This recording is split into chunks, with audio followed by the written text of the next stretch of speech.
Attention, please. Eastern Airlines Flight 19, now ready for departure. Welcome aboard the Walt Disney World Express monorail. Now, ladies and gentlemen, we're entering the vacation kingdom of the world.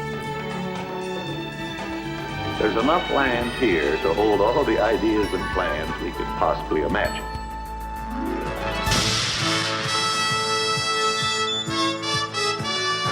We call it Epcot. Will be our experimental prototype city of tomorrow. Welcome to another episode of the Retro Disney World Podcast, taking you back to the vacation kingdom of the world, the way it was, and the way it is in your memories. All right, welcome to another episode of the Retro Disney World Podcast, the official podcast of the Lake Buena Vista Historical Society. This is episode 58, Menus and Ephemera. We'll be taking you back in time and talking a little bit about more menus. That was a really popular subject, 2 years ago or so. Maybe that we did some restaurant menus. We'll get to that in a second. And sitting in with me tonight for this episode, as always, coming in from Ohio, Mr. JT Kuzier. How you doing tonight, JT? Doing good. We had a scorcher today. Scorcher. It's like past few days actually. It's been 90, so it's a nice change. Yeah. That's about it. There's nothing really going on, except coming off our live streams and that sort of thing. It's good to be back in the episode saddle. Yeah, it is. We need to get back in this in this mode here, producing some podcasts. We certainly did a lot of video over the past 2 months or so. And for those listeners that enjoyed Home Movie Night, we are going to do it sporadically now and then. We'll probably hit one or two in June, and then maybe as we have a big release, we'll bring it out to the general public to see and take a look. All right. Also coming from Tampa, Florida, he's digging, he's rummaging, he's looking for something. It looks like a tiki there on your thing there, Hal. But Mr. Hal Bowers. Aloha. Hello. How are you? I'm doing good. How's it? Are you that liquid luau guy I keep seeing in my YouTube feed? You look really familiar. He does look That's familiar. True. It's my Hannah Montana-ish secret double life. Yeah. Can you make a very low-class drink the next one? Because every time I want to make one, I'm missing 2 or 3 of those ingredients. And Really? Yeah. We'll do Jack and Coke. there you go. Just Mountain Dew and something else. Oh. All right. And on that note, with menus in hand, Mr. Brian P. Miles coming in from Philadelphia this evening. How are you doing tonight, Brian? Greetings and salutations from the equally hot and steamy town of Philadelphia. Yes. We were in the high 80s today as well, and Pennsylvania is, at least my portion of Pennsylvania, which is the last to slowly start to reopen. So it was nice to get out and about a bit today. And tomorrow I think I'm actually going to get in a pool, even though all of the public and club pools are closed. I talked to a friend of mine today who has an oasis in their backyard, and I said, I think I might come tomorrow after work. So, and JT, stay tuned because we're going to talk about the country club cocktail tonight, and Ooh. I guarantee you can make it at home. Okay. That's perfect. Remind me, I have a good story from our most recent trip about country club cocktails, so... Why can't you tell us now? Because it relates to your drink. All right. Very good. Very good. That works. All right, well, last month we went back and sailed the River of Time, thanks to Hal and all the effort he put into researching that. We released some videos of how you took, and we got another video in of sailing the River of Time from a listener, along with 25 gigs of other videos and attractions and everything. So we're going to get that out there. But Hal, I think you did a good job because we didn't get any comments and corrections. So I think you struck 100% on this one. Wow. I was expecting at least 3 or 4 corrections of my pronunciation, if nothing else. So, well, for all the linguists out there, we can have them go over that again and bring that up. But JT, I'll pass it over to you to the mailbag.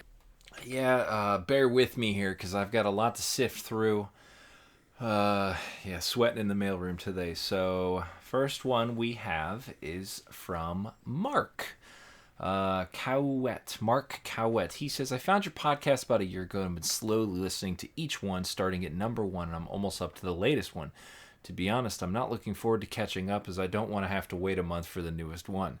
I'd like to say thank you for providing such a great product for us who really enjoy Walt Disney World. My first trip was in 1976, and I've enjoyed each of the dozen or so times that I've been able to go. My off time is spent listening to podcasts, reading books, and various videos. I have a question that I wonder if you know the answer to. And here we go. Let's stump the experts here. What does Disney World do with the WedWay Peoplemover when they need to store it? I was thinking about this. I go, it's like a big centipede out there, like where I know there's several buildings. He didn't say anything about the centipede. I just did. I just add words to your mouth, Mark. He says, I know there's several buildings that it goes through that are covered, but I never heard on what the cast members do with it if they need to protect it. Thanks again, Mark. Well, I believe in how, correct me if I'm wrong, they're off the side of Space Mountain, aren't they? Yeah, officially there is a maintenance bay that runs along the outside perimeter of Space Mountain. And now I've never counted to see whether or not all of the cars would actually fit in that spot. Yeah. But that is the designated area. I think at night they just kind of stop wherever. I can't recall ever seeing... and during the day when they're supposed to be operating, they stop whenever a lot of the times. That's I mean... What's the length of a people mover car? Do we know? Well, the same ratio as leprechauns to unicorns. Ah, perfect. This is where you get on Google Earth, find out the length, and then you start measuring now with the little. Well, ruler. It's got a covering on it. Hal's got the manual. I go. Let me see, go. He's got let me see if I happen to have that information. All right, you do that. I'm going to measure the circumference. This is what we do for you, Mark. That's right. This is the. Here's a. Just so happens, there's actually a storage track console where you can control the people mover from over there. So as you bring it in, you bring it around. So I see. Like it is literally. So it is about 2/3 of the circumference of Space Mountain is the place where you could store stuff. The parking lot. So space. Now you'd have to get them all backed in, back to back, which it normally would not allow you to do that, right? Because it always wants to maintain a certain amount of space between them. But in theory, in a hurricane, I bet they could probably move them all back there. All right, so that is interesting. Let's use some math here, so that if we measure Space Mountain, the diameter. This is a fact I don't even know if anybody's done before them, except the engineers. The diameter is, let's call it 325 feet. Right. So to get the circumference of a circle, let's see what we have to do. It's pi r squared, 2 pi r, right? So he said right. Yeah, 2 pi r. Yes, you're right. Exactly. So if our radius is half of the diameter, so 325 divided by 2 would give us 162.5. That gives us a circumference of 1,021 feet. And how you said it's about 75 of that, 75%. Yeah, roughly. I'll tell you. Well, here, the storage track inside Space Mountain covers 789 feet. Sorry to ruin all your math there. Jeez, yeah, you could. You gotta leave all this in because he just burst. Well, it was 77%, so it was. I mean, let's work it out. Let's work it out. Close. Yeah. Okay, so it's pretty close. Okay, so 700 feet. How many cars do the people mover have? So between 19 and 32. Depending, I guess, on what they're running on any given day. Now, wait, is that how many? Is that like with the 2 seats, or is that 4 technically? 4 benches. 5 cars per train. Oh, okay. So how many? So up to how many? Up to 32. That's trains or cars? Trains. Oh. And each train is 41.75 feet long. So 32 times 32 trains times what was the length there? 41.75. Brings us to 1336, so we are over. By almost double. Got half sticking out, so they can't. They can't all fit in the maintenance bay. Look at that. Solving the problems, math. One math. Mark, so now we reach out to a cast member, and I'm hoping or assuming we'll get an answer that's just, we don't really care. We just stop the ride, and they just sit there. I mean, yeah. I mean, the track is mostly covered, right? So there's they're right. It's not exposed to the element. I guess the question is, now's the time to find out.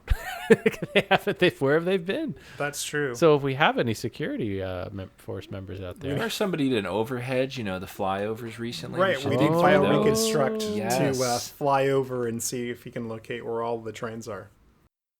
So thank you, Mark, for that. As you see, we wanted to obviously give you your first write-in, being a new fan, slowly catching up, a solid answer on that one. So right now it looks like half fit under a covered storage and the rest just sort of hang in no man's land. So next up is from Holly. Holly says, hello from Missouri. Hey, Holly.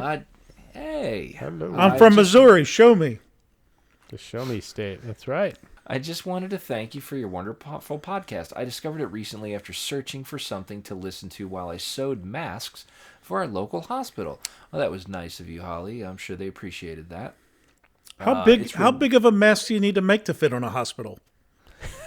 Pretty big. It's like those termite tarps, when they have to exterminate a... Yeah, looks like a circus tent then. Yep. Yeah. It's rewarding work, but very tedious. Many hours and a few hundred masks later, I'm hooked. I grew up in Southern California, had many visits to Disneyland as a kid. I even worked there in college, but I didn't get a chance to visit Walt Disney World until after I was married in 2007. I instantly fell in love with, as I lovingly described, the world's old bones, traces of the parks as they were in the 70s and 80s. I could wander around places like Future World and the Polynesian for hours, just taking it all in. It's so fun to learn more about what I missed, and I've been taking notes for our next trip. Thank you again for hours of enjoyment. Well, that's awesome, Holly, and hopefully our notes or the notes you're taking are definitely going to be helpful on your next trip. Next up, this is another Stump the Experts here. This is from William Walker. He says, curious if you have any information on the history of Mickey's Retreat on Little Lake Bryan. Well, Hal, you want to start with this one? Well, first question is, have you ever been there, Hal? I have not ever been there. I know where it is. Yeah, I know where it is. I see it on Google Maps a lot, but no, I have never been. I don't know what the story about Mickey's Retreat is. I know Little Lake Bryan was one of the original recreational areas that was set up for cast members way back in the 70s, and they've had a lot of events there over the years. So I think they probably could do water skiing there and a bunch of other recreational stuff. So, but I don't know about that particular event. Mickey's Retreat, I think, is the clubhouse thing that you call there, right? Where they have the bathroom and the changing rooms and I'm guessing some kind of snack bar, but there's like a picnic pavilion there. And I know most of it from various Snapchats and Insta stories from cast members that I follow, who occasionally use it. And I've seen, there's some neat Mickey and Disney character theme signs and stuff around. And there's a beach there. I don't know if they still swim in the lake, but obviously for a long time that was a big deal, was swimming in the lake, and they may have stopped the swimming in the lake the same time they stopped it at Bay Lake and Seven Seas Lagoon back in 2001. So, but no, since none of us have been cast members, we don't know a lot about it, but I'm sure we'll get 30 emails filling us in. So stay tuned next month. Okay, this is from a local to me. This is from Art. Art reached out. He's lives probably an hour from me. Says, why don't you run over and answer his question? I'm going to right now, but this isn't a question. He sent me something pretty cool, and I'm not sure if you guys have seen this yet. I actually saved this for a live on-air reveal to you guys. Hi, JT. This is Art. We talked a few weeks back. I'm the one who lives near New Philadelphia. Anyway, I have a Disney blog I do for fun, and I was posting about this issue of Teen Magazine from 1972. Mm-hmm.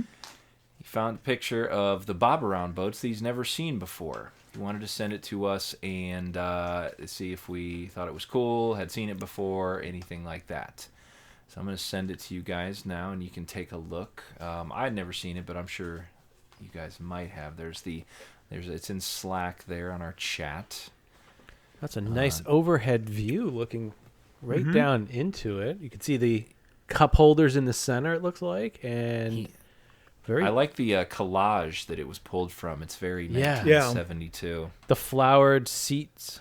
That whole article has some great staged pictures around the Magic Kingdom, which I want to say were shot pre-opening. I seem to recall seeing that circulate at a time, and it was either shot pre-opening or right after it opened, because this is an early 1972 magazine. These are not shots that were reused very, if at No. all. This was they sent the teen magazine photographer there to take pictures for the magazine. So these have not circulated. I have a PDF of the whole issue somewhere in this computer. It's either here or at the office. I have the whole PDF of this issue. But yeah, it's really cool.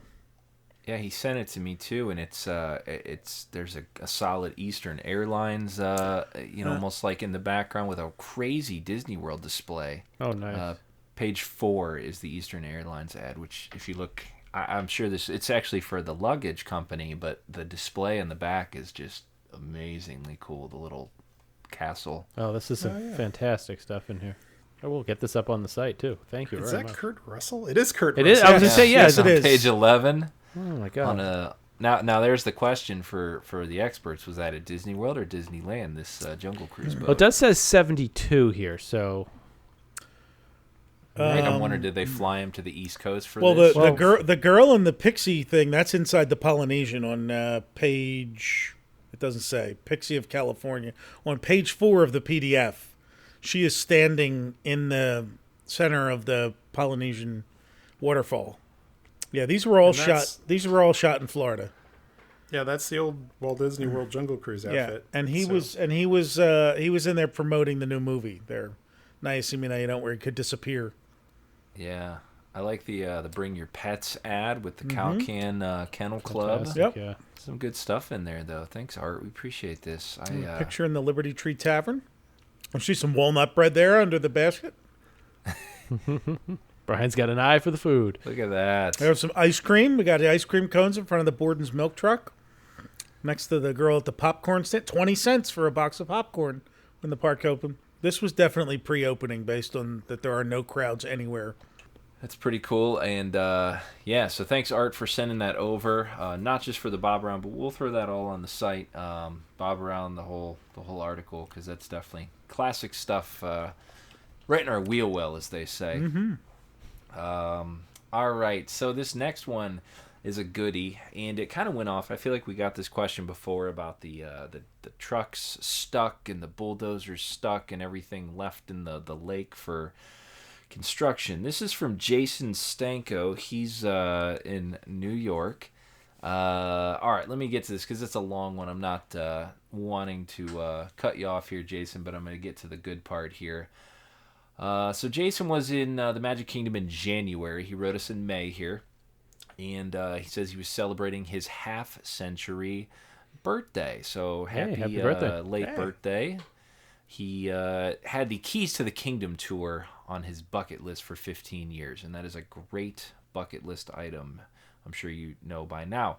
So the night before his tour, his sister and family surprised him by taking him on one of the Disney pontoon firework cruises on Bay Lake and Seven Seas Lagoon.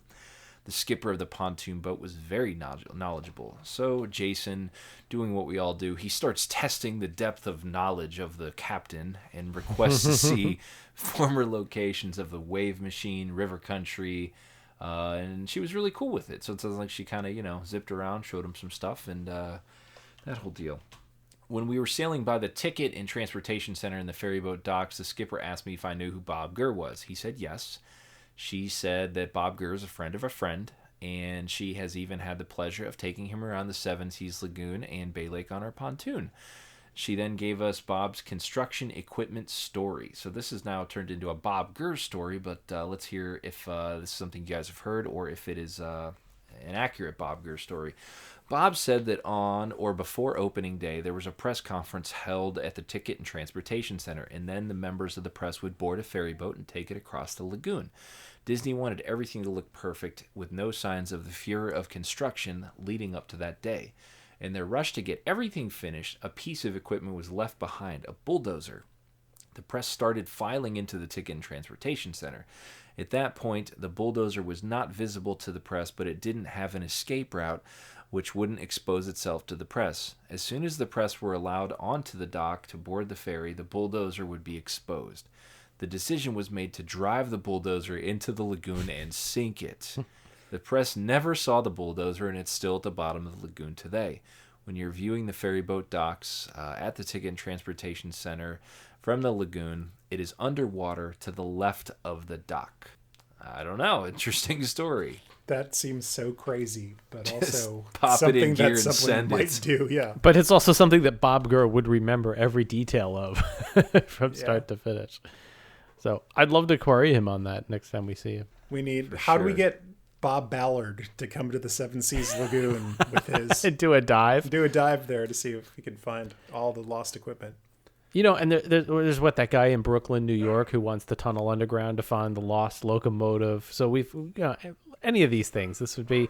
And look, while we're there diving, why don't we go to World Showcase and find the sunken dump truck over there as well? Exactly. So, Let's we're gonna pull all of the old equipment out of the water everywhere. Going off of there, he tells us this great story. He says later in the tour, he was eventually able to make it to the utilidors. He basically saw a woman down there in a wheelchair, and he was kind of wondering, like, why would this lady be down here in a wheelchair? Well, it was explained to him that the woman's late husband worked the construction of the Magic Kingdom, and specifically the utilidors. Every night he would tell her stories of working in these tunnels. He passed away 30 years ago. She's now 100 and always wanted to see these utilidors where her husband worked and built them. He thought it was elder abuse, but it was really just that she wanted to be down there. The family wasn't dragging her down there.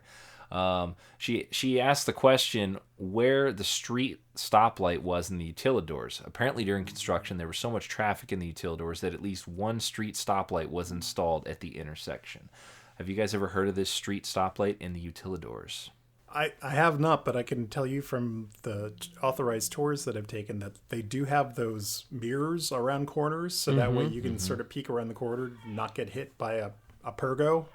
So yeah, it's definitely tight down there. So I could see that being something that they could use, for at least for a while. For sure.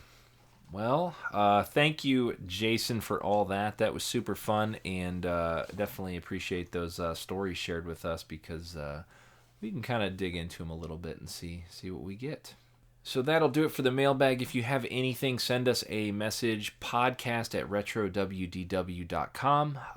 Easiest to email us, and we also take direct messages on Facebook, Twitter, Instagram. Just reach out to us, and we will attempt to get back to you in any way, shape, or form, whether it's a thank you or a hello, or even possibly getting you onto a future episode.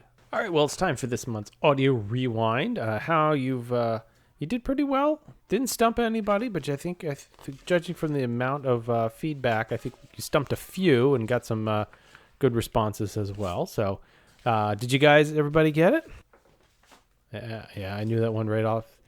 So let's take a listen to last month's audio rewind. Be careful of the blob. All right, the answer to this month's audio rewind is The Blob from the Sci-Fi Dine-In. And what's interesting is that our winner this month, Jeffrey Neese, congratulations. He not only sent in the correct answer, but he identified that it was written by Burt Baccarat. Whoa. Yes. So how interesting is that? And multiple people actually made sure to say who it was written by. So how maybe you can figure out how Burt Baccarat had anything to do with that song, which is, I find, kind of... Everybody's got to start somewhere. That's all I can say. That's right. He also said that Mac David was involved as well. Well, he was also a big songwriter, so that wouldn't surprise me. Yeah. So pretty cool. So congratulations, Jeff. You'll receive the Ephemera prize pack, which is perfect for this month, since that's what we're going to be talking about here, and we'll definitely be sending you a variety of different things from a prize pack. All right, and we have a mystery prize this month. It's going to come from either Hal or Brian's endless supply of ephemera and all sorts of Disney World goodies. So we'll get that out to the winner who knows the answer to this month's audio rewind.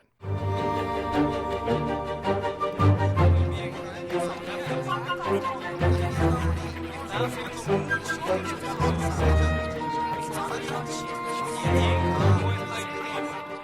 if you think you know the answer to this month's audio rewind, send your guesses to contest@RetroWDW.com.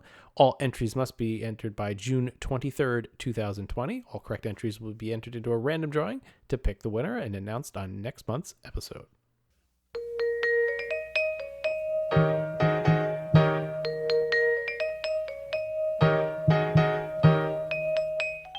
All right, well, it's time for this month's main topic, and guys, we've been going around to different, pavilions, and we always think about an episode as being something that is a place in Walt Disney World, or events, or shows, or different things that have taken place over the years. But we had a lot of positive feedback a number of years ago on our souvenir and menu episode. Can you guys believe that episode on the souvenirs? When do you think that was? Do you guys remember? It was in our first year, wasn't it? It was way back. No, 7. It was in the top 10. Yeah. And then we did one on dining. What the hell was that one? What did we call that one? Wasn't it just menus? And then we did one on dining a couple of years later, Retro Food, episode 33. So here, episode 58, we're talking about menus. Brian got a new, fresh set of some incredible Pueblo Room and Outer Rim and contemporary menus. So he's going to talk about a lot of different recipes and different things over the years. And then I'm going to go through some ticket history, and then we've just got piles of ephemera. We're going to talk about a lot of things that are listed on the RetroWDW website. So, Brian, I'll turn it over to you. Let's cue some little bit of lounge music here, maybe, as we sip a drink and take a look at what's on the menu for tonight. Southwest-themed lounge music, because, as you that. know, the contemporary, for reasons unbeknownst to anyone but knownst to them, that's right, had a Southwest theme for like 15 years. So, yes. So I hope you're all hungry, because if you're not, you will be by the time we're done this discussion. We love to visit, on occasion, our former dining locations in the theme parks and the resorts for a look back at some very, very well remembered things. The dining experience when the resort opened was part of the whole experience. I think we've talked on the previous food-related shows that it was not a normal thing for people to go out to dinner back then. It was usually a special occasion or vacation. And so vacation was a big deal when you worked in your meal plans. And since the parks were open, the single park was open usually 10 to 6, so they could have a single shift for personnel working that day. Sometimes extended hours during the holidays and summer, but for the most part, it was one 8-hour work shift for the crew, and that was when the park was open. When you left the parks, you needed something to do, and so they had recreation on the shores and in the resorts and things for you to do. Eventually built the shopping village, but your meal was a big part of the day. It was a thing you came home and showered and dressed for, and it was a whole production.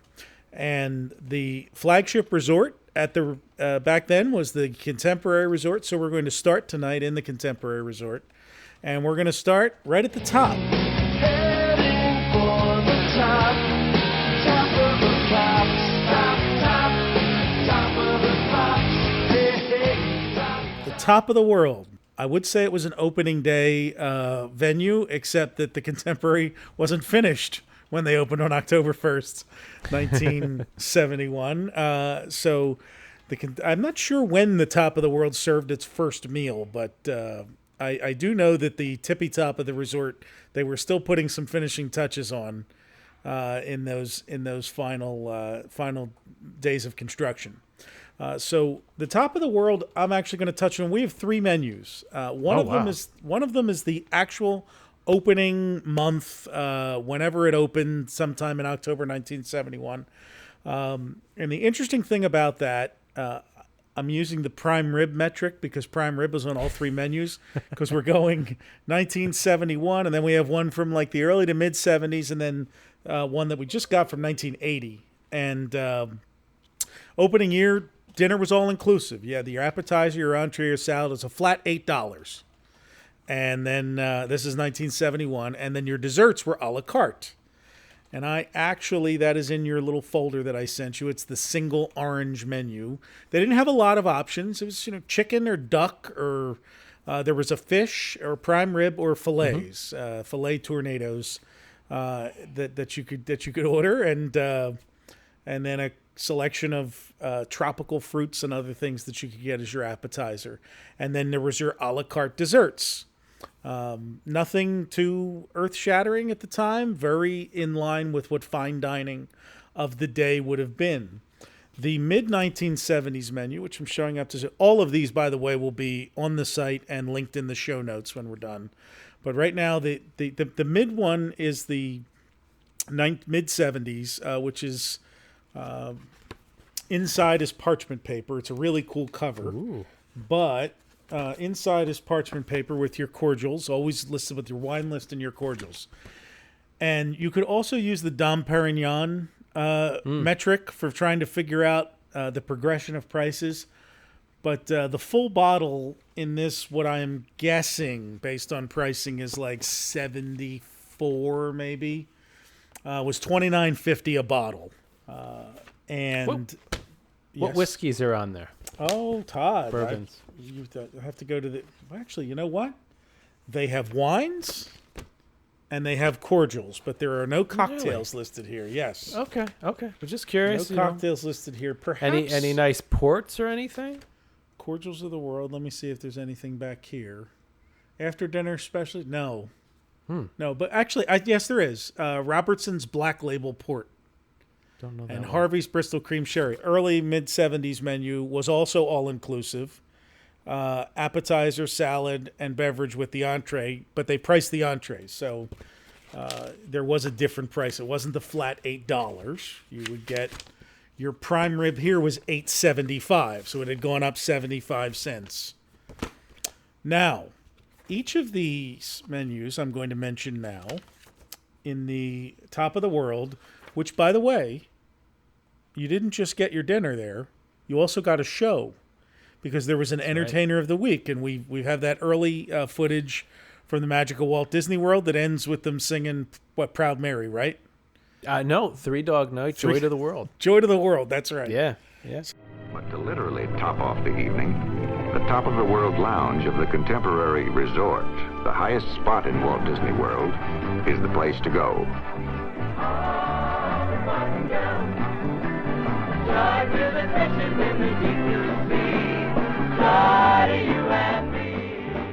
We also had footage from, what was it? Sherry Lewis and Lamb Sherry Chop. Lewis, and I want to say Herbie Hancock, too.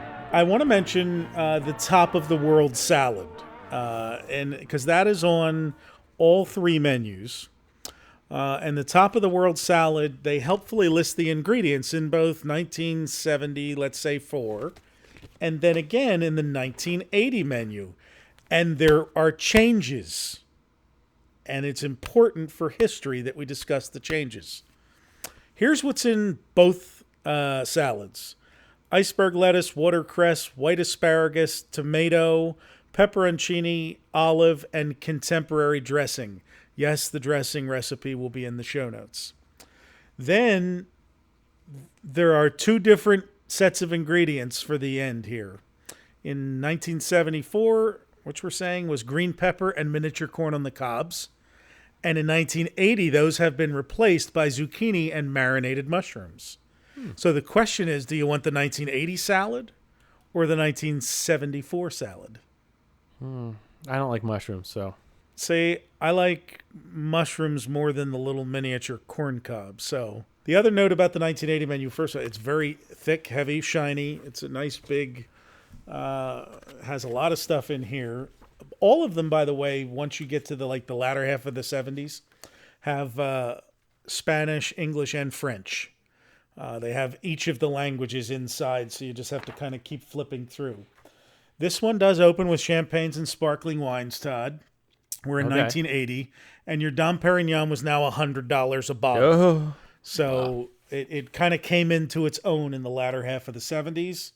I always remembered it as like it was the Cristal of its age, right? Like when we were kids, like Dom Perignon was it. Like if somebody ordered Dom, it was wow, that's like the most expensive thing you can order. Do they have any sparkling muscatel? May I help you? The wine, please. You mad impetuous think it's champagne.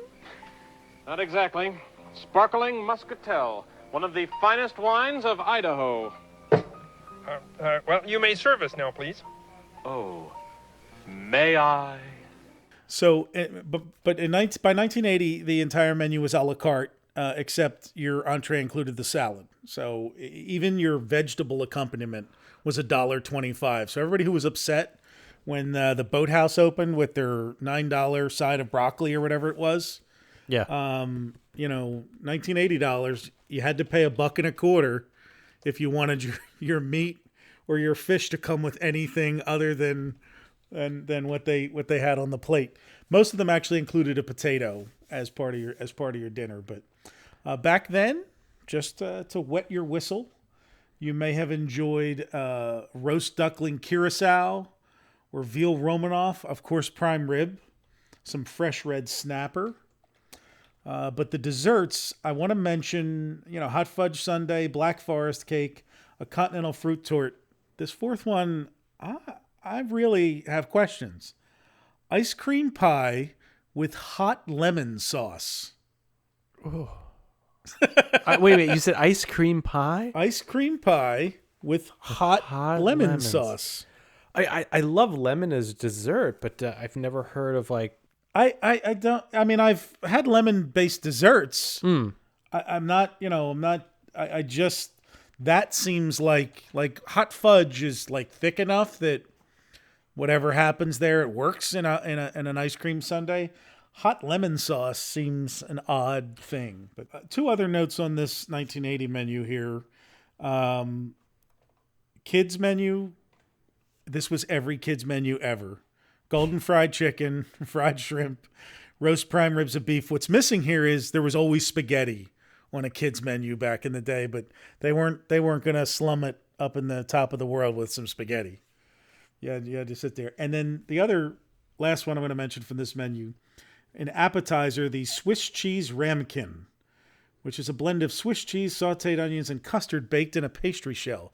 So it was like a poor man's brie made with Swiss cheese, which was very interesting. Two things to note there. I mentioned the prime rib, $8 in 1971, $8.75 in 1974, $11.75 in 1980. And I'm sure people complained about the price. The second thing, 1974, the entertainment charge. Now, this was on top of and per person.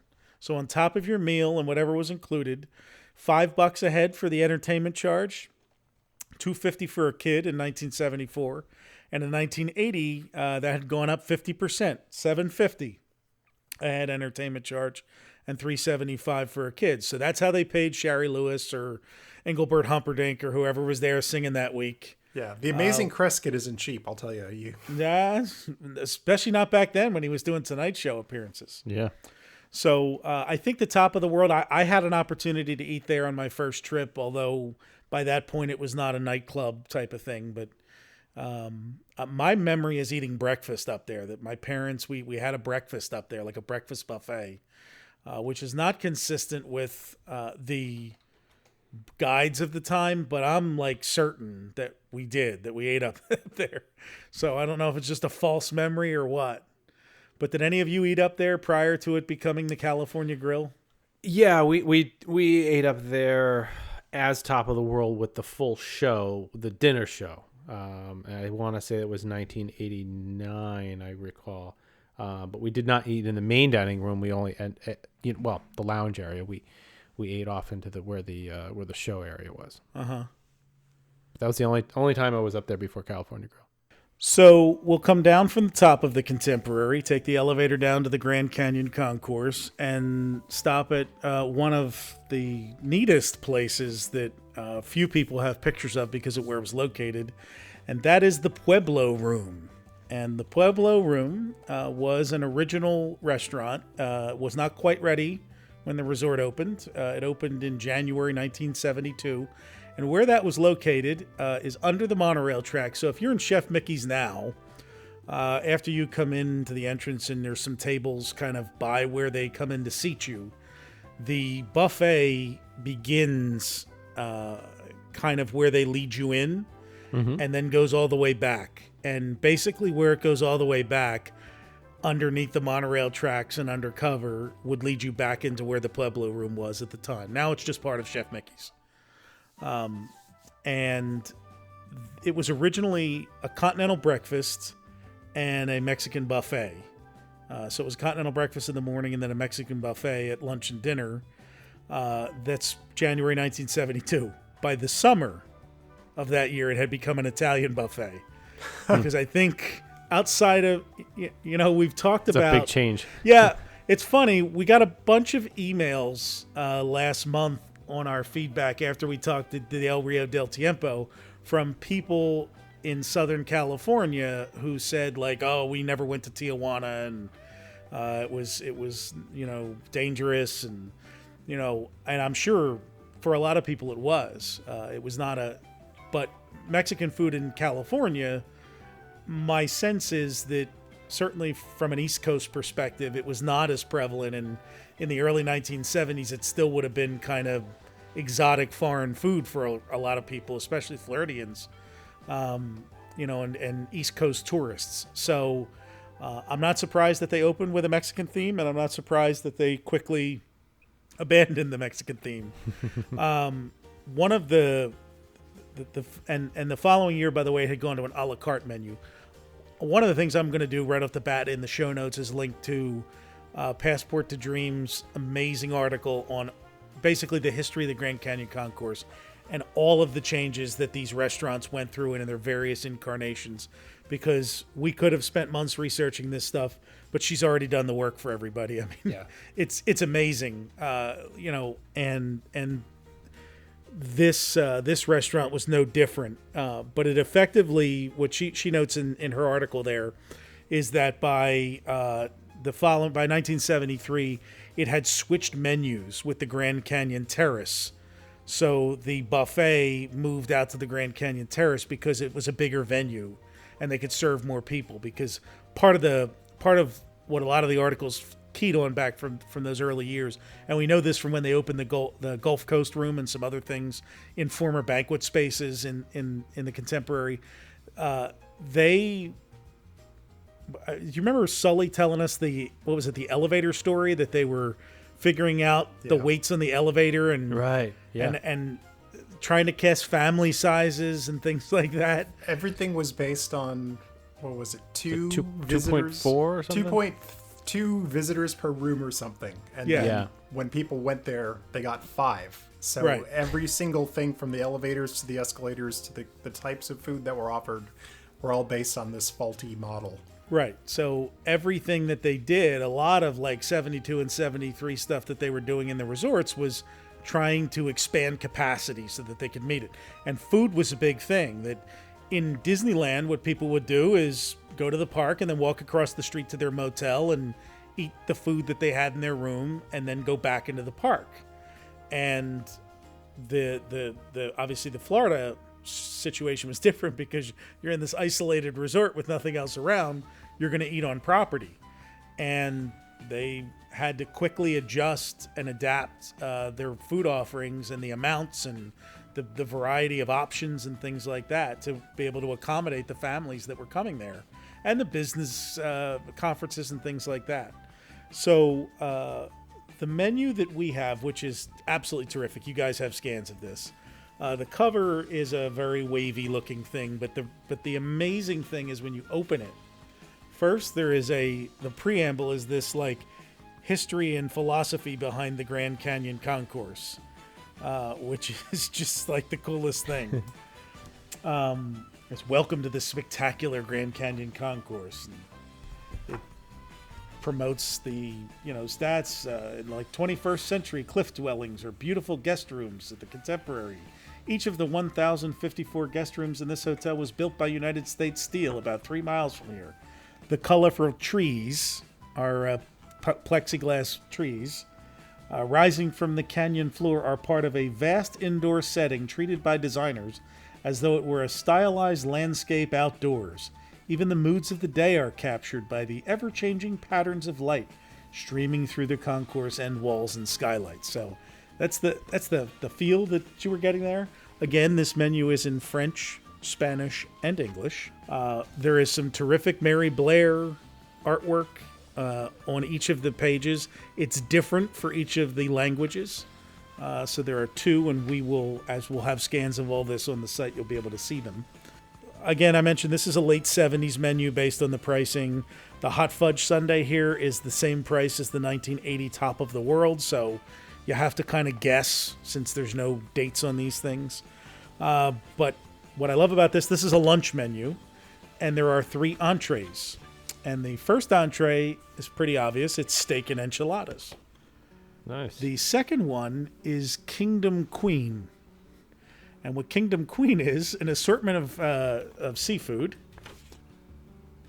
scallops, shrimp topped with Newburgh sauce and steakhouse potatoes. Everywhere else in the world, that's called Seafood Newburgh. Exactly. Here it's called Kingdom Queen. Kingdom Queen. And now I'll put my food historian hat on. Seafood Newburgh, invented at Delmonico's in New York City, one of many, many dishes invented there. The apocryphal story is that a patron there named Wenberg, it was made for him and he loved it. And then they had it on the menu every day and and he had a falling out with the owner. So to give him a little shot, the owner changed the name from Seafood Wenberg, switched the 2 letters around and made it Seafood Newburgh. So that's the Seafood Newburgh story. And then the third option is Ports o' Call. Tender chunks of chicken, mushrooms, and garden vegetables served in a casserole. Can you tell me the other name of this dish? Because that's exactly what Chicken a la King is. Oh, yeah, that's true. But when you say it that way, that sounds good. That's the soup du jour. What is the soup du jour? It's the soup of the day. That sounds good. I'll have that. That's interesting that they named it after 2 of the vessels that you might see Yeah. flying the waters as you're eating your lunch. And they did that with a lot of stuff. There was a sandwich on the menu called the Southern Seas, which was just a tuna sandwich. The Rocky Mountain, the Pueblo Club.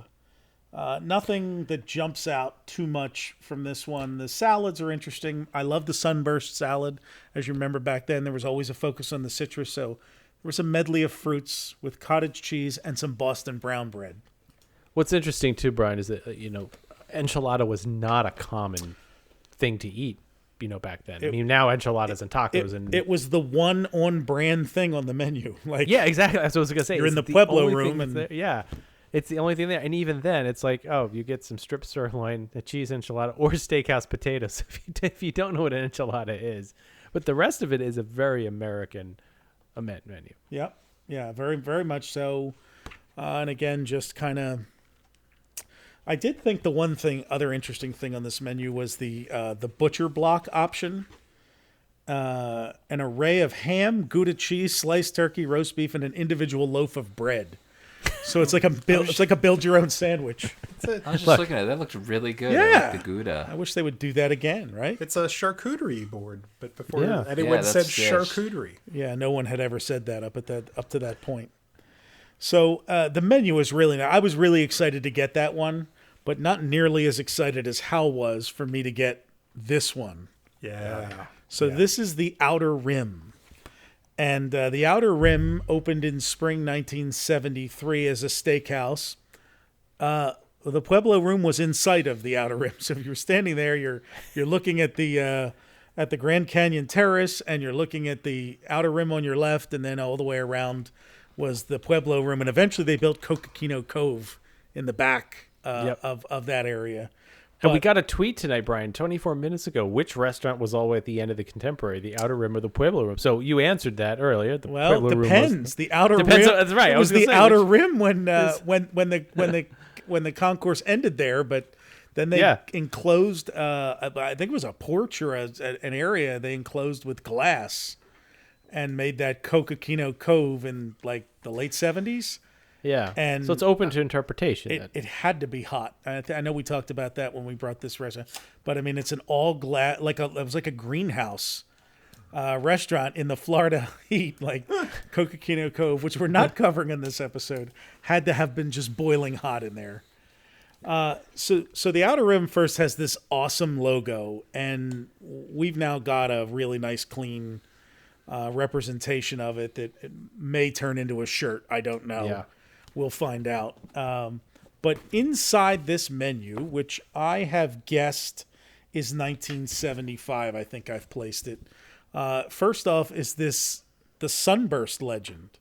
And so you have this whole illustration and story of the Sunburst, which is this Southwest Native American representation. And it none of it ties to anything related to the Outer Rim or any of that. It's a very interesting way to fill the space on this page. And then you have the dinner menu. Now, terrific graphics, but before you went into the Outer Rim, which today, as you're walking into, again, Chef Mickey's, it's the space on your left. And I honestly don't know what they use it for today. The left-hand side as you're walking in there. What is that space today, Hal? It is still called the Outer Rim, and Right. it's a small bar. It's the bar now, right? Yeah. Yeah. Well, that's before Chef Mickey's.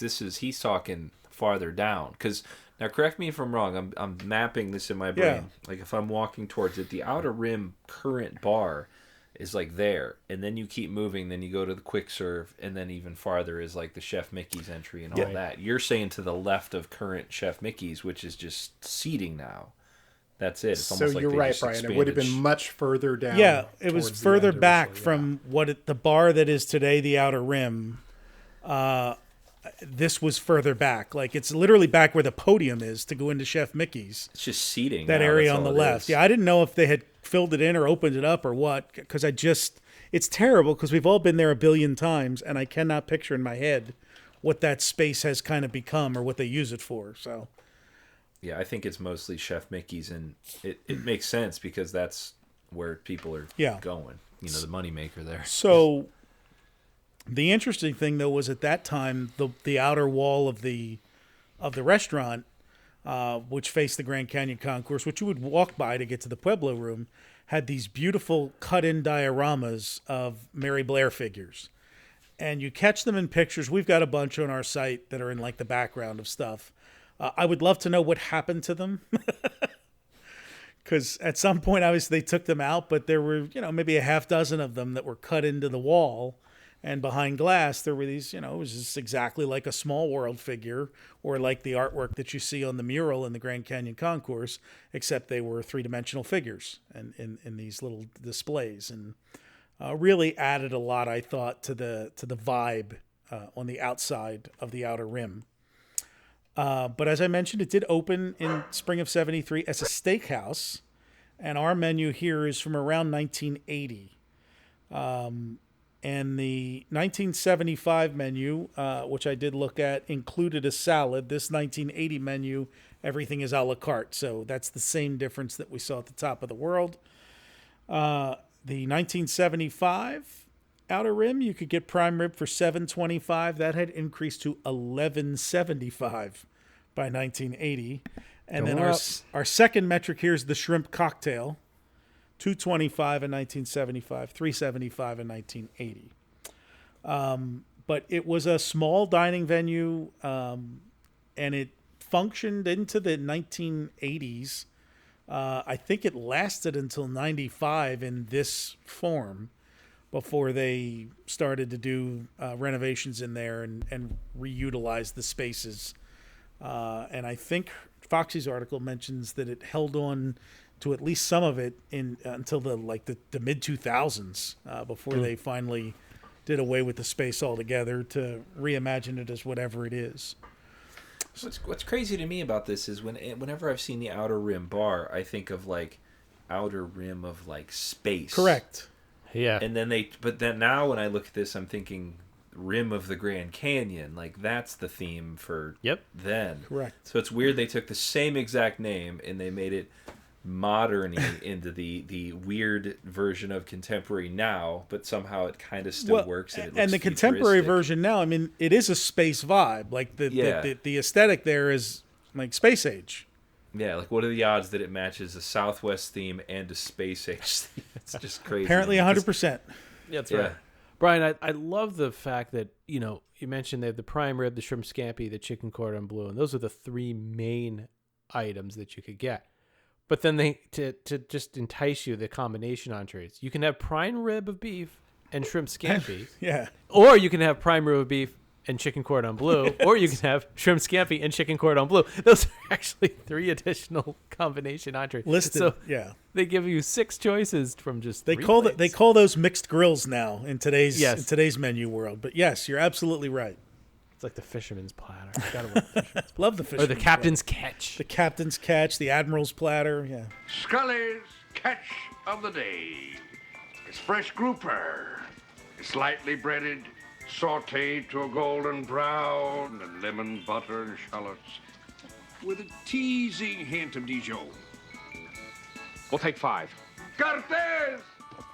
Sí, señor. 5. Scully's catch of the day. 5 Scully's catches of the day. Bon appetit. Thank you very much. That is a summer rental reference, 1985, and filmed not far from where Hal lives. So, yes, terrific John Candy summer vacation movie. Karen Austin, Rip Torn. So before we leave the contemporary, maybe you didn't feel like going to the top of the world or down into the Grand Canyon Concourse.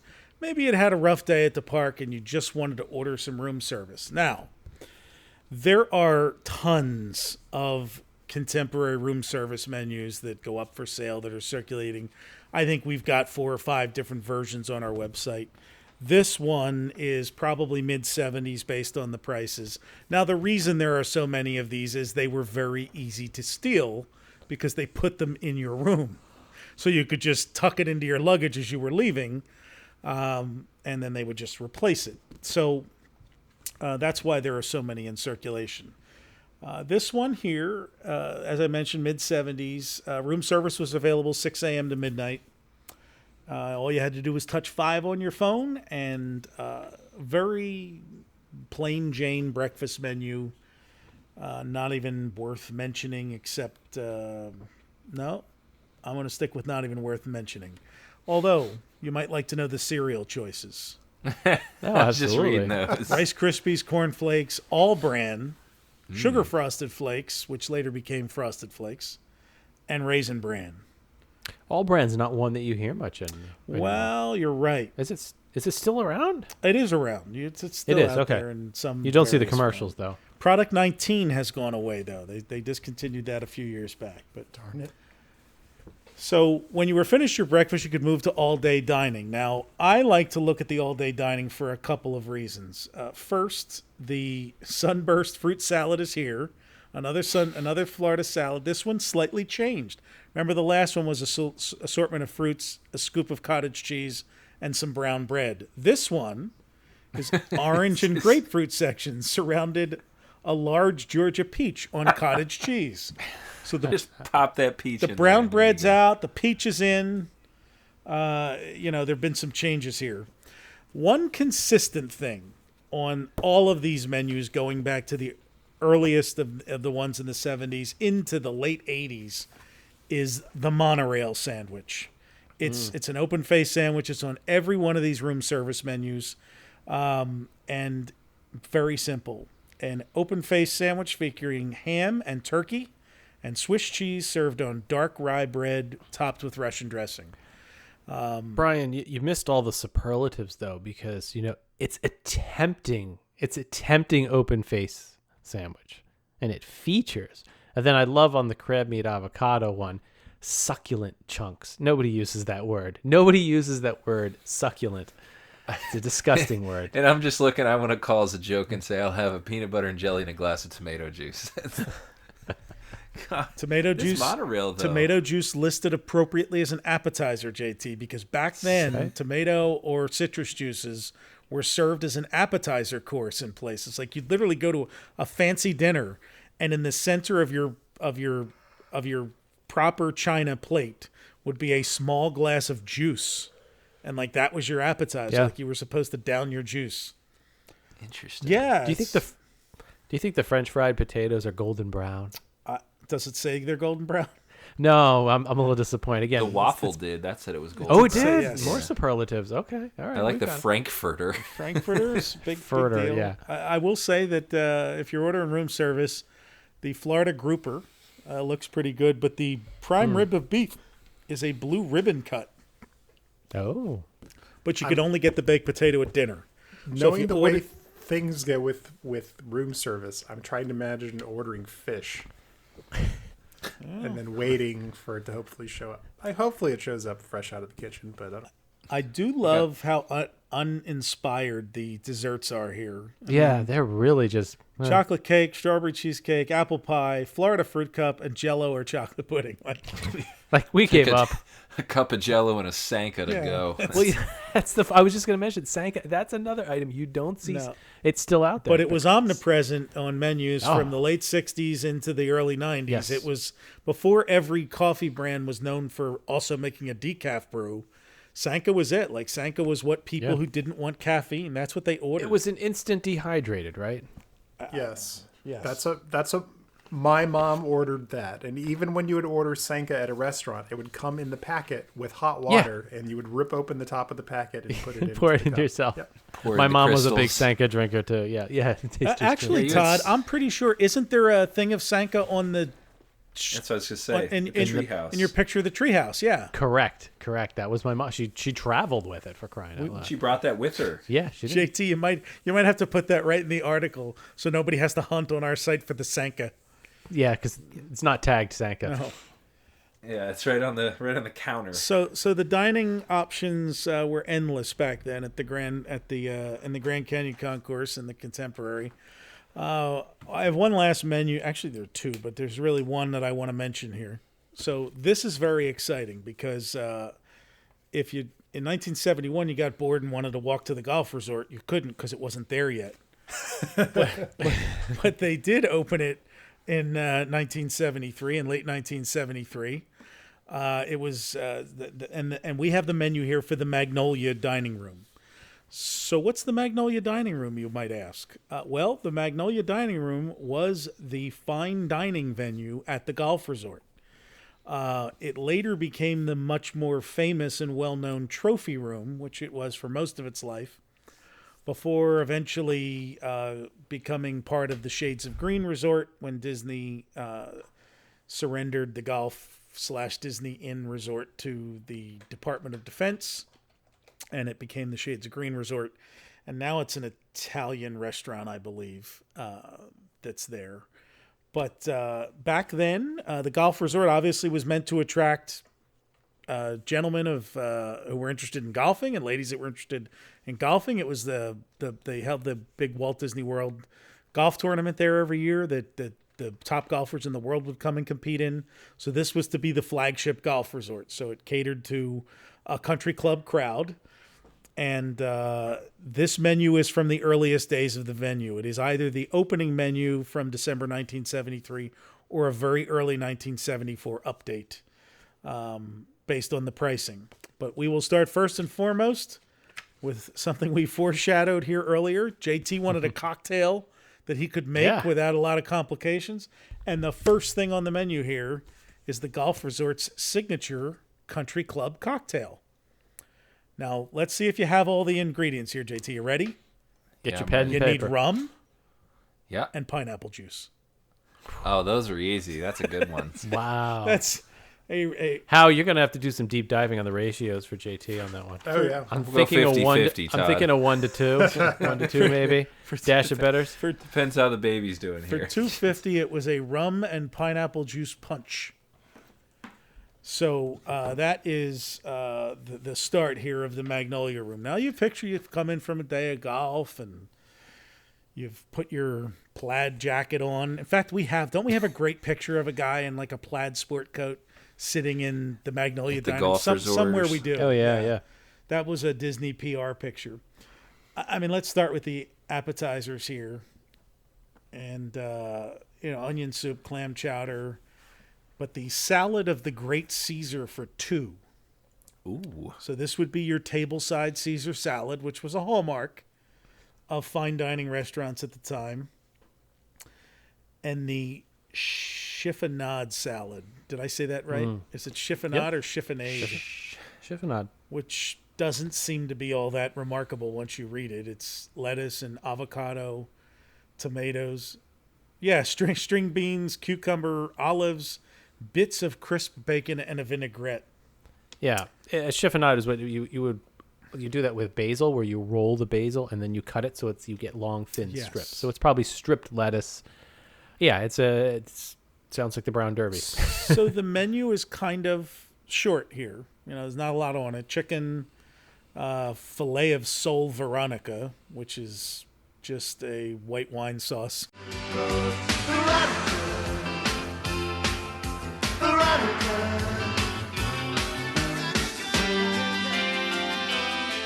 Yes, prime rib, $5.95 here. So it's a good deal. So the signature dish here, of course, prepared tableside, is the skillet steak farmer style. It is a New York sirloin strip steak with sautéed green peppers, onions, and pimiento, and a baked stuffed Idaho, presumably potato, and not the state of Idaho. Is it a private Idaho?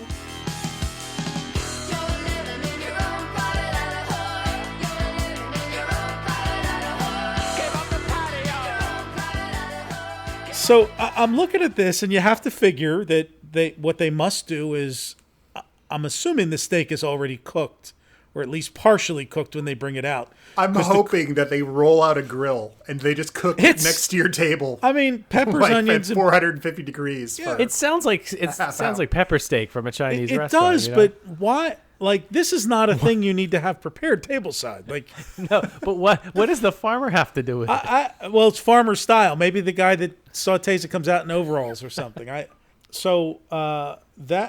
it. There are 4 entree options: 2 beefs, the chicken, and the filet of sole. I tell you, if you didn't like, a lot of these menus are so limited. We're so spoiled with huge menus now. But there's an important note at the bottom, Todd. It says portions for children under 12 available on request. So maybe they only sent you out like a half a skillet to prepare tableside if your kid wanted the skillet steak. It was prepared halfway to your table. You had to watch from afar. They had a little table off to the side for the kid to sit at. But here's the great thing. There are 4 entrees for dinner. There are 5 options for dessert. And look at the first one. I'm going to come back to the first one because I want to mention the other ones first because they're all interesting. Oh, yeah. The coconut mousse parfait, which is something I would order. The assorted French pastries, which is terrific. For 85 cents. 85 cents. Yeah, 80 cents for the coconut parfait. German chocolate cake, always a favorite, 60 cents. And macadamia nut pie, which is an interesting choice for the golf resort in Central Florida. But, yes, the signature dessert, which is 3 times as expensive as anything else on the menu, is the Crepes Fitzgerald prepared tableside. And those are thin French pancakes filled with custard and topped with strawberries and kirsch. I love crepes. Yes, delicious, delightful. And those should be prepared tableside. They should be prepared tableside. They don't taste right otherwise. But that's not the last great thing on this menu. Aside from the note that you are allowed to tip your food service hosts and hostesses, which Hal explained earlier, why is that specifically spelled out on the menus? It is specifically there because Disney had a very strict no tipping policy on almost all of the cast members universally around the parks, of course. Now, I don't know who thought you would have to tip the person that put you on Small World, but for some reason... They felt it was important in all the documents to let people know that. I know what Todd's going to say. Go ahead. You could pay with change too. Well, there's that. Right. So if it's 10 cents to ride Small World. All right. Look, I got a quarter. Here you go. Keep it. Right. Well, I think it's true. Part of it too was to control. Oh, you want a better room at the Contemporary? palm the guy $10. You want to get on to Space Mountain? It's a 2-hour wait. Slip a $10 bill to the guy, and your whole family gets a. I think it was more to codify that you weren't allowed to do that. I will add to this. I did more Disney trips before a cruise trip, and I was surprised when I was on my first cruise trip how many bills are expected and passed. And, the guy that throws your bag in the car, give him $20. You just throw money around. Where at Disney, you never really did that growing up. Like, I didn't see my dad handing people money, and it seems like it was, I don't know, maybe it's more prevalent on other trips than Disney, and they didn't want that to roll into the Disney trip then. So your tableside experiences here have been the Caesar salad's been prepared tableside. You've had your skillet steak prepared tableside. You've had your desserts here, your crepes Fitzgerald prepared tableside. You figure these guys keep coming back and forth to my table to prepare food. You're done for the night. But you're wrong. Because if you see the last thing listed under beverages, you could get your Irish coffee prepared tableside for $1.75. Now, I don't know what kind of pageantry could have gone into bringing a bottle of Jameson's and a cup of coffee and a little whipped cream to put on top. Well, let me tell you, Brian. I was going to say, the true Irish coffee has a preparation with a spoon and everything, correct, Hal? Well, it can be even more than that, because this can be served and prepared for you flaming, if you so choose. It better for $1.75. Yeah, exactly. Really. So here's what you got for your $1.75. Very likely, they would come out with a saucepan over medium heat, like a copper pan or a thick bottom pan. You would put fresh nutmeg in the bottom, like very finely grated, and then coarse brown sugar on top of that. And what happens is the sugar starts to caramelize at the bottom of the pan, right? So then once the sugar is caramelized, you take 2 tablespoons of hot coffee, swirl it around in the pan. Then you put the Jameson inside of the pan, let it light on fire, and then you pour the flaming concoction into the glass, out of the pan. And I've seen them do this at the Mai Kai. They have a flaming drink there. And if you're adept at it, the waiters there can pick up the burning pot of their coffee thing and hold it like a good 2-3 feet above the table and pour it out of that, and it just spills like this waterfall of fire down into the glass. We're having one of those at the next event. What a scene. Yeah. So then you pour that. So once that's poured in, then you top it up with the rest of the coffee, and then you take the cream, very, very carefully and kind of float it up on top. So just sitting here trying to finish my macadamia nut pie, and a guy's pouring flames out next to me. Setting stuff on fire here next to me. Here we were having a nice evening, and then look. Oh, that's an awesome ending. Yeah, so well worth the $1.75, which today you figure like 5 times, like $12, $13, $14 probably today, based on when this menu's from. So that's quite the show, Howard. Thank you for filling in that blank. I'm excited. Oh, I want to add my cheap drink trick I have. Yes, we want to hear about it. So it relates to this because it's a country club. When I was staying at our event last time, I was at Saratoga Springs, which connects to a golf course. I don't know which one. I don't golf. And I was just walking, trying to catch a boat or a bus or something, and I found a bar, but it was down and to the left. It was like hidden, like near the boat dock, but kind of hidden. And it was so like low class for a Disney drink. Like they literally gave me like a rum and coke in a foam cup, because it was the golf cart drive up bar, and I didn't know, and it was like this cool secret spot, and it reminded me of this cheap rum and pineapple juice here at the Magnolia Room, and it's very similar. But these golfers pulling up on golf courts, and I just come up on foot and got my drink and sat there and watched the river go by. It's right there by the boat dock there. So lovely. It was. So our last menu we're going to stop at, I just pasted into the chat so you guys can see, and that is for the Sand Trap restaurant. Now, the Sand Trap restaurant was the restaurant that served the Osprey Ridge golf course, and the Osprey Ridge, along with, what was the other one that opened down there? 1992, the Eagle Pines. They opened 2 golf courses down there in 1992. and they closed in 2013, and they are now part of the Four Seasons property. At least one of the golf courses was converted to be part of the Four Seasons property.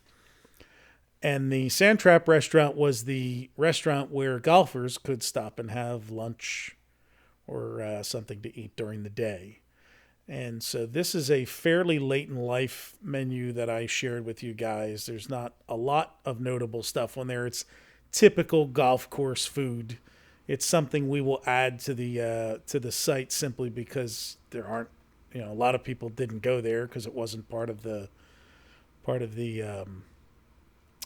standard Disney World vacation to hit the golf course's snack bar. But I do want to mention this one because, Todd, it has one of your favorite listings, which is the drink prices. So yes. You see in the bottom right there, they have your price for well drinks and standards and premiums. And you were, forking over $9.50 if you wanted a Tanqueray and tonic, I think. Anybody see anything on here they'd like to order? I mean, it's so tuna sandwich, a Reuben sandwich, a clubhouse club sandwich. It's the look and feel of it is so obviously past the 70s at this point. It's the way that it's everything. The word clubhouse is put everywhere. Yeah, and it's generic. I mean, it's so generic that there's nothing exciting. It's any sports bar type, golf. I mean, I'm a little disappointed the Osprey spinach salad doesn't come with Osprey in it. But, bits of real Osprey. Bits of real Osprey. Right. Yeah. I mean, for its time. What year was this? This was probably the late 2000s, early 2000s. I mean, based on the prices, this has got to be in the 2000s. And also, I'm looking at grilled mahi. Nobody knew what the Baja fish tacos are making them. So I mean, I would get those, and even then, those might be a little odd for the time. I do like the cover, which is a golf bag, but it has a knife, fork, and spoon sticking out instead of golf clubs. So because it's a restaurant. That's right. Didn't catch that one before. The pattern behind it kind of looks like a back of a cane chair. I'm trying to figure out why it relates at all to this. Couldn't tell you, but I'm sure a handful of our listeners have been to have replenished themselves after a round of golf with a nice Baja fish taco, and might want to write in and tell us about their experience. So that is where we're going to close the menus, but that's not the end of us talking about Walt Disney World food, because we have two things to mention, and then anything you might want to throw in there. There are foods over time that have become famous at Walt Disney World. Dole Whip is a good example of one that has established a foothold in the last 20 years there, 30 years really. And other things that have been served on property. The Monte Cristo in Disneyland, but was served in the Magic Kingdom for the first 20 years of Disney World's existence, and for some reason they took it away, and I've been sad ever since. But I think one of the premier things that people talk about today is the Tonga toast, which is served at the Polynesian in Kona Cafe and down in Captain Cook's in the quick service. This stuff, I really credit the Birnbaum's guide with making it, like elevating it into something, because they used to have little sections, like a little bubble in the Birnbaum's guides saying like, this is the most delicious stuff on property, and here's the places you can get it. But most people figure that it's like a 90s invention or a late 80s invention. If you think that, you're wrong. Stuffed French toast, which later became known as Tonga toast, was actually created in 1978 by Walt Disney World's executive chef Johnny Rivers, who's a notable figure in the Central Florida area, and for being one of the highest-ranking corporate chefs who was an African American. He was and ran all of the food in Walt Disney World for about 20 years before he retired. Prior to the first publication of the recipe in 1986, Walt Disney World had received 50,000 requests for the stuffed French toast recipe. It's very simple. It is thick sourdough bread with pockets sliced into it to stuff bananas. You dip it in an egg, milk, and vanilla mixture. You fry it in oil until it is crisp and browned, and then toss it in cinnamon sugar. Yes, we will have the recipe on our website. This was on the menu at Chef Mickey's in the Village before it moved to the Contemporary. In various incarnations, it was also in many of the resorts. It's most famous today, as you know, at the Polynesian. I know for a while there was a banana stuffed French toast with strawberry banana sauce that was served at Boatwright's, which is at the Port Orleans Riverside Resort, and that sit-down restaurant used to serve breakfast. That was on the breakfast menu there. More interesting one I just found a few months ago. The toasted apples was a menu item listed on the room service menu at the Disney Inn in the early 1990s. And what it was Tonga toast, stuffed French toast, but instead of having bananas in it, it had apples and cinnamon stuffed in it, which perfectly makes sense. I also remember vividly seeing somewhere, sometime, a Bananas Foster's topped version of it. So that was either on a breakfast menu at Bonfamy's at Port Orleans Resort, which is now the French Quarter, back when that restaurant used to be open for sit-down. I don't know if it was ever open for breakfast. I think it was. So that might be where my memory's from. Or it could have been a version of it that was served at Boatwright's before they had the strawberry banana sauce on it. How about you guys? Poll, fans of Tonga toast? That was something that my grandmother always got with that Leilani drink or whatever the heck it was. The sweet Leilani. Oh, the sweet Leilani, yeah. Yeah. Did your grandmother then go into like a nap or something? Because her her blood sugar must have been about 500. That's what kept her my grandmother was always the type to order something and take a couple bites. You kids eat it. So I'm sure I had it. I mean, cinnamon and sugar. I mean, so good. But it's not something I went down there and ever craved, though. I will say that. I have had it, and I think I have come to the conclusion that I can only eat about a half of a Tonga toast without feeling ill later on in the day. Probably just from the sugar content and just fullness. It's a very filling breakfast item, but it does taste good. It's giant. Like it comes out and it's this giant hunk. Yeah. I recently had at one of our local restaurants here, they had a very similar version that had pineapple in it, and that was just fantastic. So stuffed French toast, what a good idea. Yeah. How about you, JT? Have you ever had it? Once a few years back, and it's fine. I like it. It's, I don't know. So I think I wouldn't go there specifically for it, but it's a solid item. Yeah, that's mine. If I'm there, I mean, I've ordered it as often as I haven't ordered it when I eat at Kona, and I do love breakfast at Kona because they have a lot of non-traditional options on the menu. But I've also had it in the Captain Cook's downstairs. I discovered over time, the first time I got it, French toast. I have maple syrup. That's how I eat it, and that was like sugar on top of sugar. It was not enjoyable. So then the Polynesian, I don't know what this is, like a strawberry compote or something that they serve it with. So I tried it with that and I liked it. Anymore, if I do get it, I just eat it with butter. I just spread a little butter on it and let that melt, and that's all. I mean, I don't put any topping on it anymore other than a little bit of butter. So it is very good. People love it. I mean, we get tweets and stuff from people all the time who just go nuts for that. So it is now 42 years old. I mean, it was created in 1978. That's crazy, isn't it? So that is not obviously, as we said, there's a lot of famous foods, but there is one that has actually gone the way of the dodo bird, but was for 20 years a thing that people loved and went specifically to the parks to have. That the recipes are out there. It's in all the Disney recipe books that were published in the 80s and early 90s.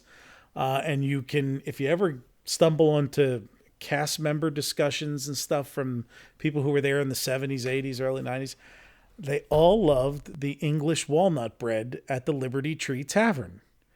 And this is also believed to be created by Johnny Rivers. The recipe was published in the Orlando Sentinel in the 1970s. So it was already like a famous thing then.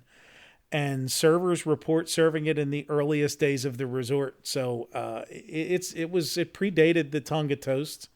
Apparently, Johnny's specialty was creating breads that people lusted after. And the way they promoted it was it came with your meal. It was part of whatever you ordered back then. It was a la carte back then. It was a pot roast was a famous dinner back then, and chicken pot pies and things like that. But you got warm English walnut bread, which they served with 3 types of butters: honey butter, which they made in-house, apple butter, and Mickey Mouse shaped butter. Oh, yeah. So that was a famous thing. Like, people wanted it, and they would get this warm bread, and you'd spread your Mickey head butter on it and just like load up on carbs before your meal got there. If you want to see those, go to the website and search the gallery for the word butter. We've tagged, I just did it now, and we came up with four pictures of Mickey butter that we have on here. So. And somebody also reported that they also served it at King Stephen's, which is today Cinderella's royal table, except there it was just with the Mickey ear butter. It was not with the other butters. But the English walnut bread, as we were discussing it earlier, and somebody asked me, what do you think happened to it? And my guess is that in the 90s, when they started to, that like the bit where if you have an allergy, the chef comes to your table and goes through it. And if any of you've ever been there with somebody who has a listed allergy, most of those procedures kind of developed in the 90s as Disney became famous for that kind of accommodating customer service. My guess is that a nut-based bread as the default probably went out of favor in a review. And then plus, I think walnuts are pretty expensive. So I think it was probably a cost-cutting measure as well. But we will have the recipe for that. And if somebody wants to make it, I will be happy to try a piece. There we go. But so that's it. We have some menus, a couple of famous foods. Write to us and tell us other famous foods we missed, and like from a while ago, not something that they served last year and took away. Although, I do miss things from more recent days, like the good egg rolls in Adventureland. Oh yeah, the good ones. Well, thank you very much, Brian. A lot of great research there. I hope you're hungry. I hope everybody's hungry now. I am. I'm starving, and I got to get to bed here in a little bit. So. All right. Well, we have a couple other little quick announcements to make before we sign off here. First, we want to give a shout out to David Coolidge. He has a new website opened up, and if any of you remember, David Coolidge was part of our. He was on the show. We have restored some of his home movies. He is a watercolor artist. Did a lot of things for was it Campbell's Soup over the years, and a lot of other. And he stuff. does the Smucker's Christmas plates every year. Every single year since the 70s, Smucker's has put out, might even be the late 60s, puts out these keepsake plates at Christmas. So the kind your grandmother or your mom might have hung around the kitchen, around the border of the kitchen. Yeah, and he's got some. David's been doing them for like 40 years. For me, his claim to fame was he was the first artist with a one-man show at the Disney Shopping Village. That's right. He was the precursor to the Festival of the Arts. He was. Yep. It was the Festival of David. Yes. But yeah, while he was living there, he's painted all these scenes on Disney property, and I have 3 of them hanging here in my house.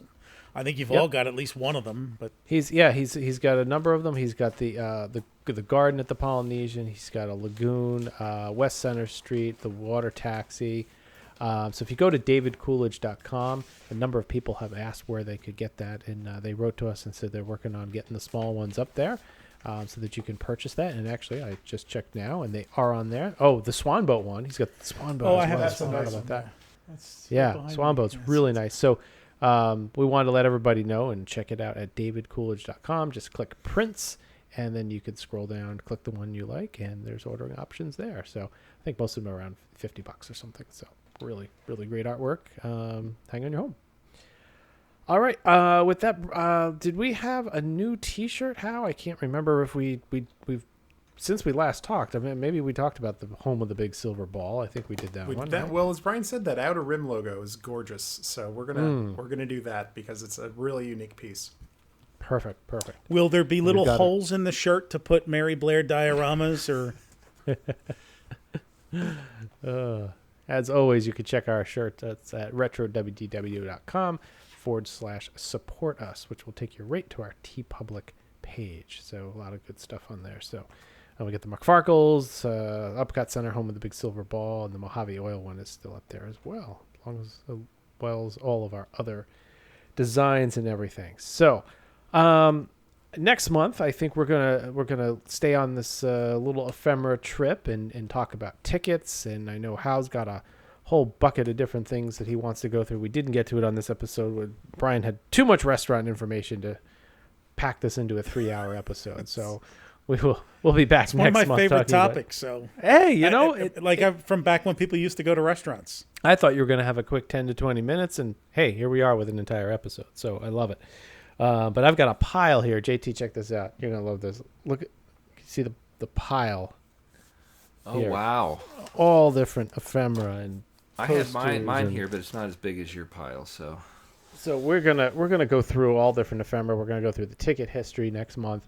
How you've got? Well, we know you've got drawers filled with things. So. I have boxes and drawers and all kinds of stuff. So. But so we'll be back next month. So here's our challenge, everyone. Find the most unusual item in your collection. Oh, that's a great idea. And most unusual ephemera, like pieces of paper, or ticket stubs. Hot dog wrappers or something that you weren't supposed to. An old uneaten English walnut roll from Liberty Tree. Mickey butter, still Mickey frozen. butter, yeah. That's great. Todd's going to have brookies. That's what Todd's going to have. I got one. I've still got a bunch left. You laugh every time, Brian. I got one to have at least. I got the cookies too. I could keep it going for the rest of the year at least. Oh wow! Our whole lights just flickered. That was we weird. Saw that. Okay. Yeah, our house is haunted tonight. Is the air deathly still? That's right. So if you do, per Hal's request, if you have anything odd or the most obscure piece of ephemera that you can find, send it to podcast@RetroWDW.com. We'd love to see a photo of it. We'll talk about it on the air and see. I've got a couple weird ones here. Check this out. This is pretty rare. This will get it.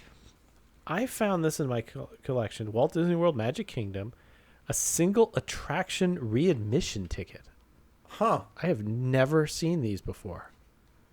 You're going to cash that in, aren't you? Well, it still says A through E. Dang.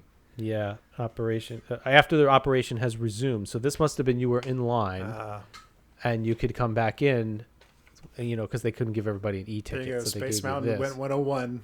Now what? And it's what's funny is it says to this ride, but it doesn't have the attraction name on it. So it's an honor system. It must be. So anyway, one of my rare things, and I also have here's another one. My grandfather had a handicap plate, so we have the. This is the actual little handicap placard that you would drop in your dashboard with when you showed yours that you knew that. And if you dropped it on the ground, the helicopter might try to land there. It's just a giant H. And it's stamped on the back, July 11th, 8:44 a.m., 93. Was that for you guys' yellow Chevette? No, 93. That was 80. Oh, that was 93. Yeah, that was okay. Yeah. All right. One last interesting thing. Buick Century. Since we're on the topic of food, though, when you were a child, you went to Boatwright's Dining Hall. There was different things they could give you. And this is the little plastic ruler that they would give you. Oh, fancy. I don't know. Because you were going to build a boat. There must have been some activity it's a boat building place. Yes. Yeah. Clever. So, anyway.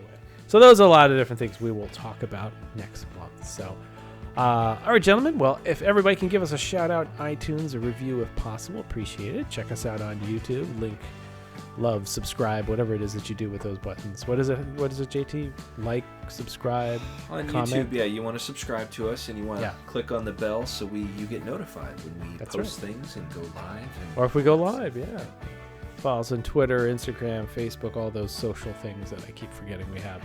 But follow us along, and we'll be talking to everybody soon. And we'll be back hopefully mid-June sometime with a home movie night. We've got some new ones that came in, and we'll be getting those ready. And we'll be posting a lot of new videos, as always. It's Year of the Movie, which probably will be next year, Year of the Movie as well, and Year of the How video, and lots of stuff to do. So.